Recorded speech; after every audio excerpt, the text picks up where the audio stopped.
Meus irmãos e minhas irmãs, muita paz, que Jesus nos abençoe sempre. Conta-se que numa cidade da Itália existia um pintor muito conhecido. As suas obras eram de uma beleza incomum.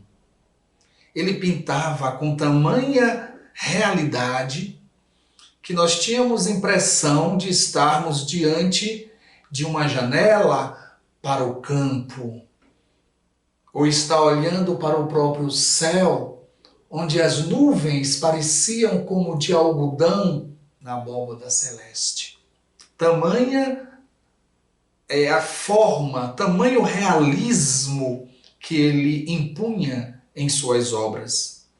E um dia, esse pintor, esse artista, por inspiração, desejou pintar um quadro que retratasse a imagem, a fisionomia de Jesus de Nazaré. Evidentemente, com os dados que ele tinha na época. Ele saiu pela Itália procurando um modelo para que daquele modelo ele pudesse retratar a imagem do Nazareno. E caminhou muito. E foi em muitos vilarejos, em muitas vilas, até que quando ele estava a ponto de desistir, ele observou de longe um homem de costas, com o cabelo na altura dos ombros, e chamou a sua atenção. Quando ele se aproxima, ele se depara com um jovem de 25, 26 anos de idade, de uma beleza também incomum, com a barba mais ou menos uma polegada abaixo do queixo, a face queimada pelo sol, de uma beleza que chamava muito, muito a atenção. E ele fez a proposta para aquele jovem. Será que você poderia servir de modelo para mim? Vou precisar de 3, 4 semanas para que possamos fazer a nossa obra-prima. E o jovem aceitou, evidentemente, sendo remunerado para isso. E ele começou a construir a sua obra, de pincelada em pincelada, de cor em cor, até que 3 a 4 semanas depois, a obra estava pronta.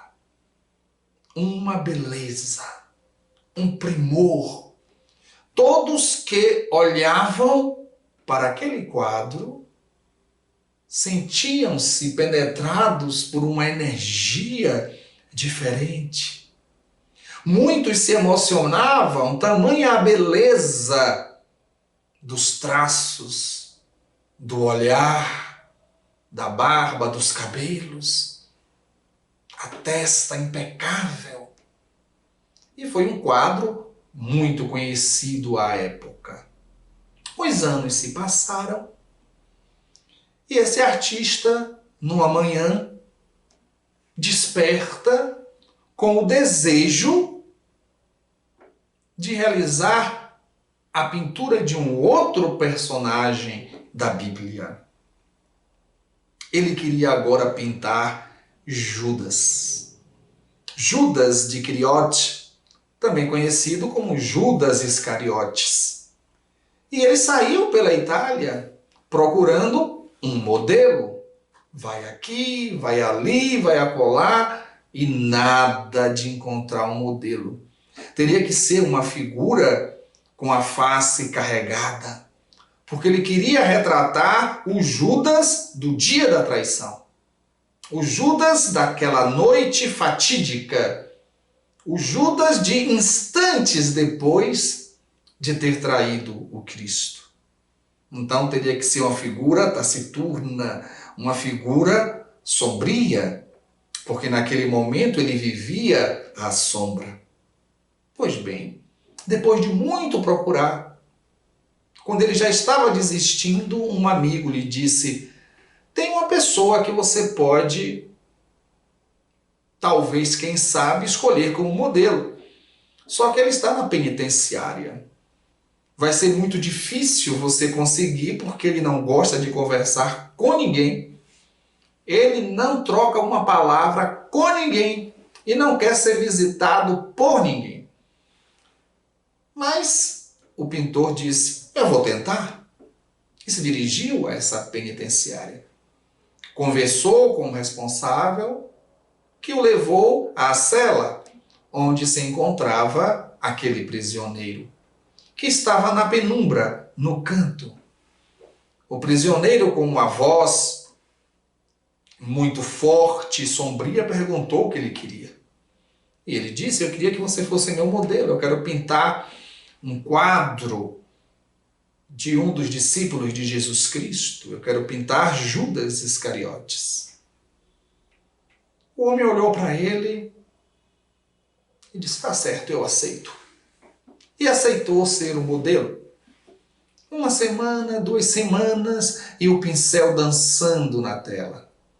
O pincel lá, deslizando cor a cor. Depois de 4 semanas, a obra estava concluída.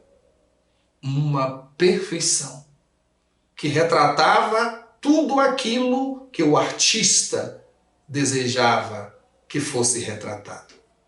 Quando ele terminou a obra, ele pagou ao prisioneiro, e quando ele vai se retirando, o prisioneiro disse: não te disseram que eu não recebo visita? Ele foi, me disseram. Não te disseram que eu não gosto de muita conversa? Foi o que me disseram. E você não tem curiosidade para saber por que foi que eu aceitei ser o seu modelo? Ele fez: confesso que eu tive vontade de te perguntar, entretanto não quis incomodar você.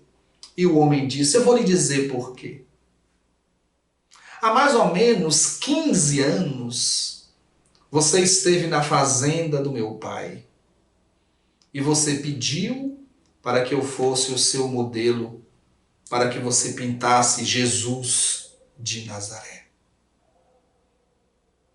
O pintor ficou atônito, estático, sem saber o que dizer diante daquilo.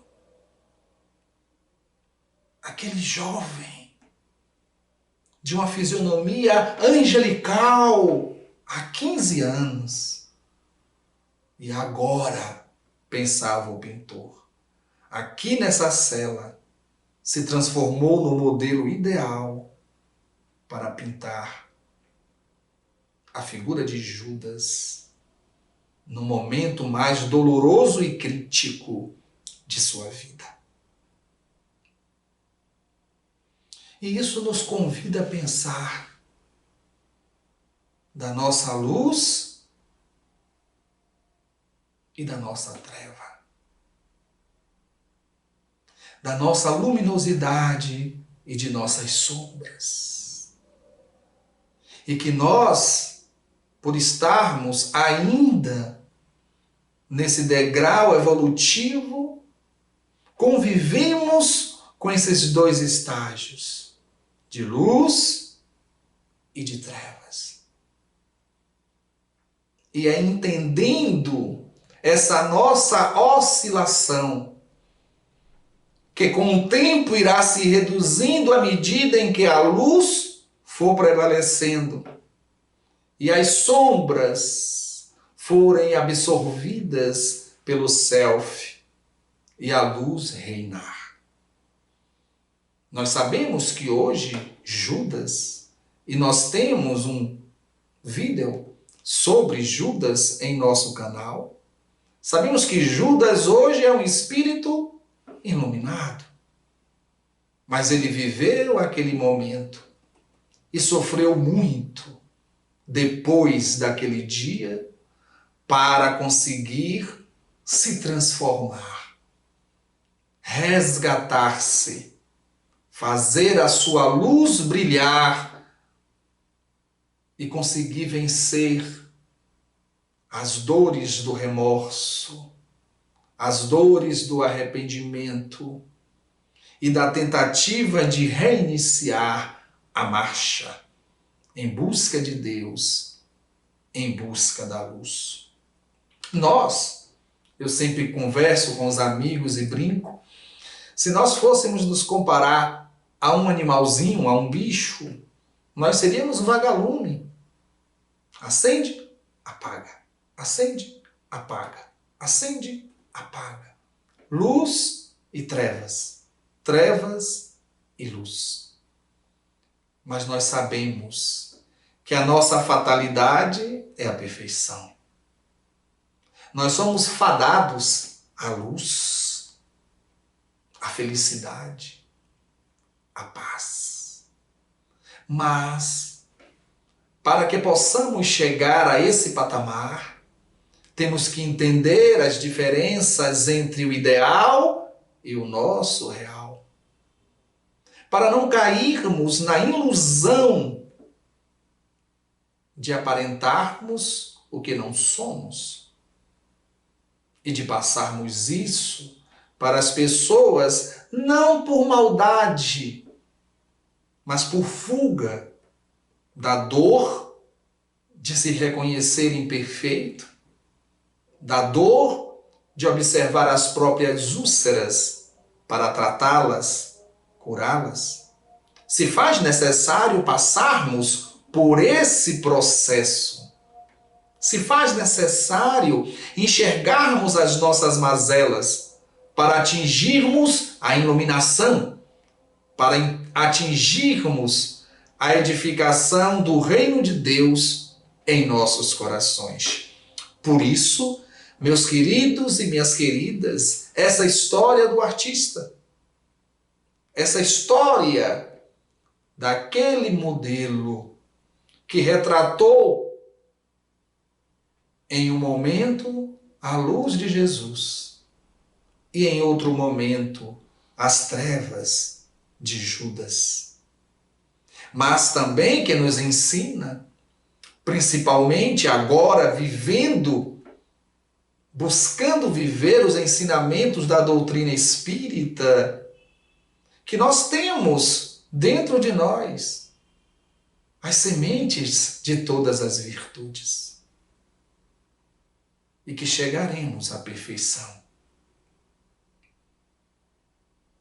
Mas que, em hipótese alguma, devemos nos iludir achando que já somos iluminados, espíritos puros, porque ainda não chegamos nesse patamar. Que possamos pensar que o tempo está passando.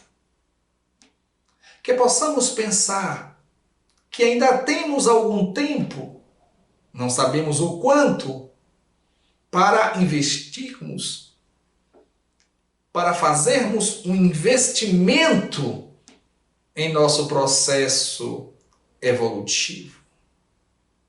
Para sabermos que o amadurecimento, que o envelhecimento do corpo nos chama a atenção de que, cronologicamente, o nosso tempo nesta atual encarnação está cada dia menor.